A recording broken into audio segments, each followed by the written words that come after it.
o que há de comum no sentido da vida, no sentido que todo mundo tem, é que a gente está aprendendo o tempo todo. O tempo todo a gente está aprendendo. Quando eu era menino, o sentido da minha vida era o quê? Ser militar como meu pai. A minha avó uma vez me perguntou, o que você quer ser quando crescer? Eu devia ter uns 8 anos. Eu falei, motorista de caminhão, que eu tinha loucura por estradas. Mas eu já percebi que existia uma expectativa, que foi um impacto eu falar que queria ser motorista de caminhão para minha família. Na minha família não tem motorista de caminhão, todo mundo tem curso superior, né? Então já se criou uma expectativa. E aí eu fui procurando os sentidos que me ofereciam. A vida oferece sentidos para você, vai por aqui, vai por ali. E fui reparando que esses sentidos não me satisfaziam. Eu cheguei a achar que eu tinha alguma coisa errada, porque me dava um leque de opções. Eu não percebia que é um leque restrito. Você tem todas as opções, pode escolher, todos com curso superior. E eu não via muito sentido na própria vida. Eu olhava para a minha classe e achava estranho ser tão bem servido de coisas e ao mesmo tempo ver de longe, né, a pobreza, a miséria. E quando eu podia chegar perto e via que eram gente, pessoas iguais a gente, só que maltratadas, aquilo me fazia querer saber por que tem essas diferenças, por que o mundo é assim. Só que eu vivia num meio onde essas perguntas não se fazem. Ali se usufrui de privilégios. Não são os mais altos privilégios da sociedade, mas são muitos privilégios. São escolas boas, carro, casas boas, roupas caras, possibilidade de ir a restaurante, ser sócio de clube. Essas pessoas não querem questionar esses privilégios. Porque se você for procurar o porquê da diferença social, da pobreza, da miséria, da exploração, por que a estrutura social é dessa maneira, sacrificando tanta gente, você vai chegar nos privilégios, vai chegar nas regalias. Então existe uma recusa da minha classe de origem de pensar nos porquês da miséria, da pobreza. Não são problemas deles, vamos dizer assim. E eles usufruem disso porque pagam salários horríveis para os seus empregados, né? Você vê que a empregada doméstica está começando a conseguir direitos trabalhistas agora, e mesmo assim com muita luta contra, porque a classe dos privilegiados não aceita pagar os direitos da empregada doméstica.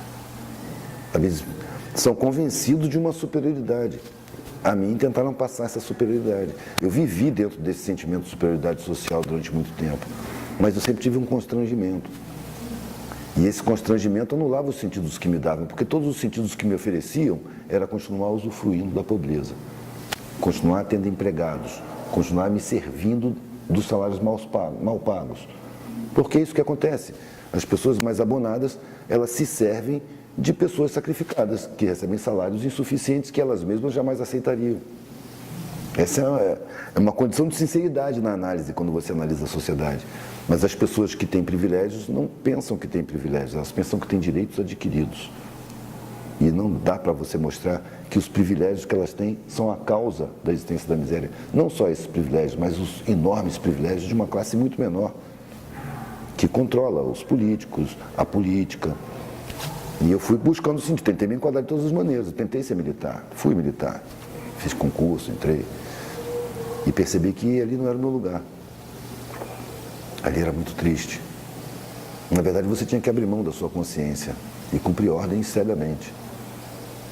É muito difícil você questionar as ordens superiores. E se você pega a hierarquia, superior a você, é o seu comandante, ele tem um superior, que é um general de brigada, que tem um superior, que é um general de divisão, que tem um superior, que é o comandante do exército, que tem um superior, que é o ministro da defesa, que tem um superior, que é o presidente da república, que tem os superiores, que são os financiadores de campanhas. Então, em última análise, quem comanda? Os financiadores de campanha. Donos de bancos, de mega empresas, de multinacionais. Eles fazem a política pública. Então, os sentidos iam se esboroando, iam se esfumaçando, assim. E um belo dia, eu já estava na faculdade, tentei ser militar, tentei ser bancário, fiz concurso Banco do Brasil, trabalhei lá dentro, fiquei horrorizado com aquilo lá. Você deixa de ser uma pessoa, você passa a ser um parafuso, uma porca, uma peça altamente substituível. E a sua vida fica sem significado nenhum, além de você criar seus filhos, envelhecer e aposentar e morrer. É muito pouco para querer da vida, é o que eu dizia na época, é muito pouco para querer da vida. Eu queria alguma coisa que tivesse sentido mesmo, alguma coisa que que me satisfizesse. Satisfação em viver. Esse é o segredo. Busquei satisfação em viver. E as satisfações que o mundo me apresentou eram todas satisfações falsas. Era usufruto material, não era satisfação real. Satisfação está quando você percebe que sua existência é útil a várias pessoas, à coletividade. A sua presença faz bem. A sua ação, o seu trabalho cumpre uma função. Aí você tem satisfação em viver.